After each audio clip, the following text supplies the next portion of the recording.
Cari amiche e amici di Ludus in Tabula, siamo ancora al Play del 2025 e abbiamo un ospite d'eccezione, famoso creatore di giochi in tutto il mondo. È qui con me Antoine Bauza. Se non vi dispiace adesso però il resto dell'intervista la farò in inglese, chiaramente il nostro ospite non parla italiano e perdonate magari il mio inglese non troppo fluido. Hi Antoine. Buongiorno. It's all my Italian, sorry. Okay, no, don't mind. It's truly a pleasure to have you here. I would like to start by telling you something about us. One thing in particular. We are a small podcast who started a few years back, and we want to spread knowledge about board games and to introduce people maybe who wasn't very used to board games to new board games and explore this fantastic world. And we decided that our very first episode was on Seven Wonders. Okay.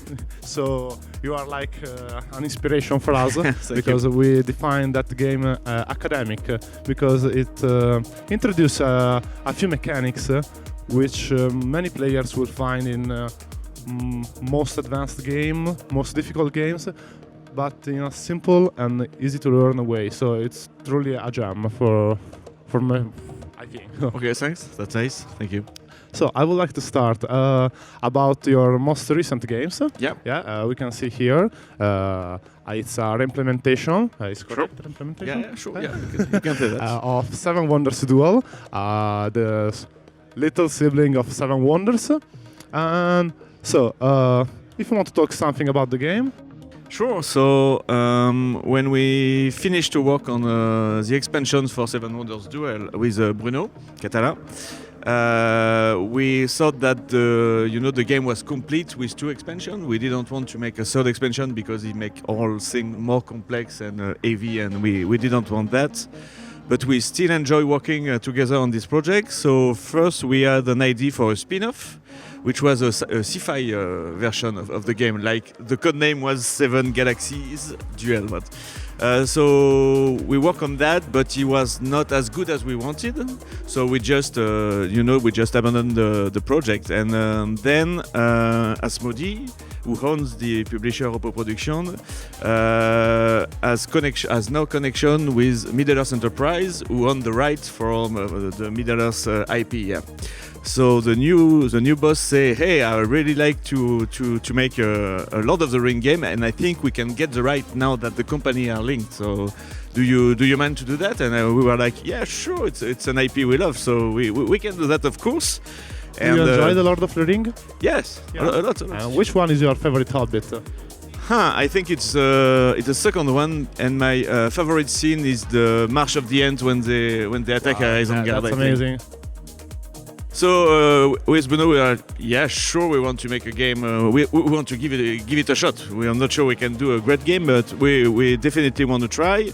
And then we had some meeting and a lot of discussion, and we were like, okay, we have to change a lot of things from the Seven Wonders Duel to make it fit to the universe. And also we wanted to make a more accessible game than the Duel, because Duel is a bit technical. You have the commerce rules, so you have to do math and everything. And we knew that the Lord of the Rings game will be talking to more widest audience. A lot of people know the IP, so we wanted to make a game simpler as the previous one.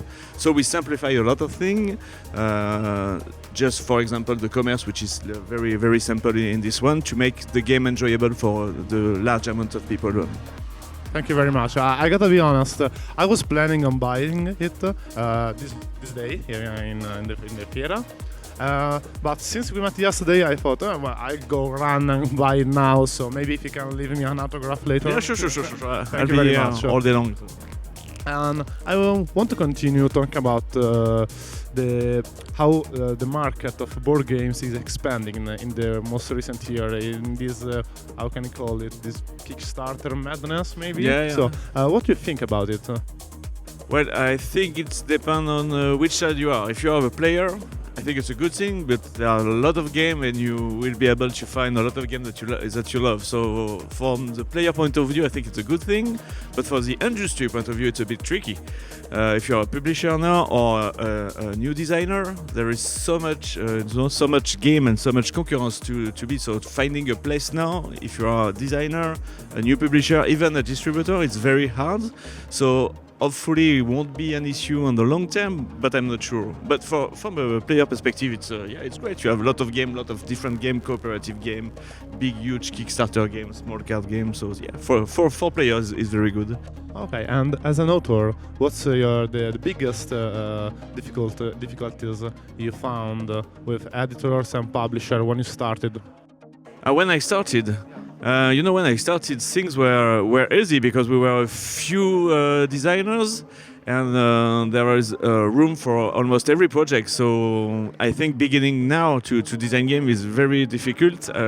But like 20 years ago, maybe 20 years ago, it was not very difficult because the industry was very small. Everybody was very friendly. They are still very friendly, but now there are a lot of people. So back then the size of the industry was very small. So in France, you were doing like 2 fairs and you came across about everybody in the industry. So it was very simple to introduce your game and find the publisher. So now it's very hard.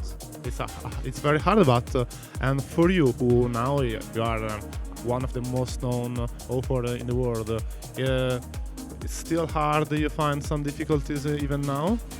No, it's easy for me to get the attention of a publisher because everybody know my work, obviously. But again, as there are a lot of games that has been released each year, now I'm challenging myself on every new project. And there are a lot of projects where I really take some time to think about them and have they a chance to exist on the market? Are they good enough or innovative enough, or they must bring something strong? It could be a new idea, but it could be just a powerful experience, or sometimes extraordinary component on everything. But I wasn't doing that when I started, but now I'm like, okay, there is so much game outside. Is this one has any chance to get some light? So it's more than taking time and challenging yourself about your work. And since you talked about ideas, where do you find your ideas from your games? Do you have any inspiration, any author you admire in particularly?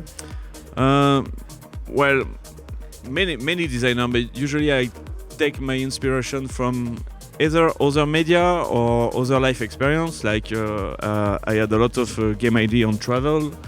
In the train, in the plane, on everything. This game we made on the plane with Bruno. We were flying to Gen Con, from Switzerland to Gen Con, and we made all the design in the 8 hours of plane because we were stuck together and we started to talk about the game. So usually by traveling, but you're never at the office arriving the morning, putting you in front of your desk and say, okay, let's have a very good idea now. So it's never work. Okay. And is this your first time in Play? In Play, yes. Yeah. Not in Italy, in Play. And what do you think of it? You're enjoying the I think, experience? yeah, sure.